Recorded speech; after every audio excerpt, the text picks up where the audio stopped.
The task system is a system of labor under slavery characteristic in the Americas. It is usually regarded as less brutal than other forms of slave labor. The other form, known as the gang system, was harsher. Under this system, each slave is assigned a specific task to complete for the day.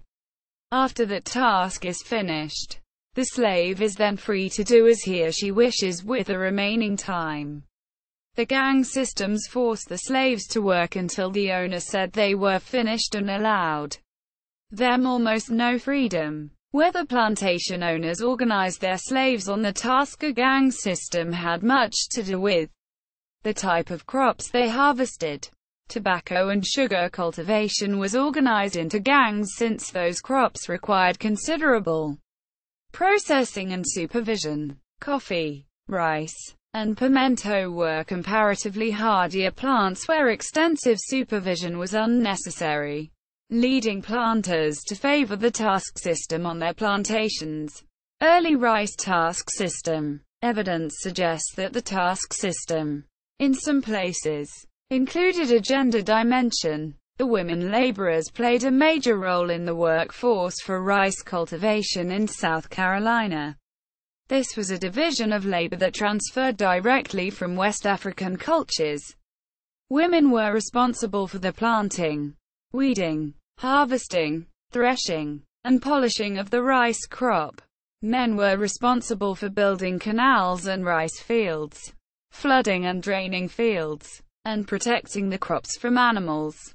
This gendered division of labor that was already in place in the African tribal systems of rice cultivation before the Atlantic slave trade brought the slaves over to the American colonies.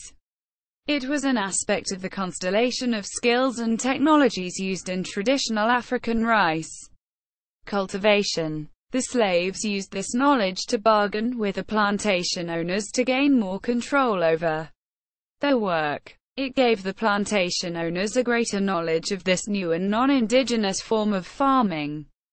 Planters knew that slaves grew rice. They also know which ethnic groups specialized in its cultivation.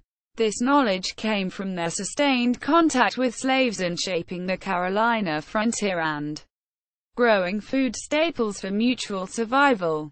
Quote, the highly developed and knowledgeable skills concerning rice planting possessed by slaves led to their successful ability to use these skills as a bargaining chip in determining the length and conditions of their bondage in the Americas. See also, gang system.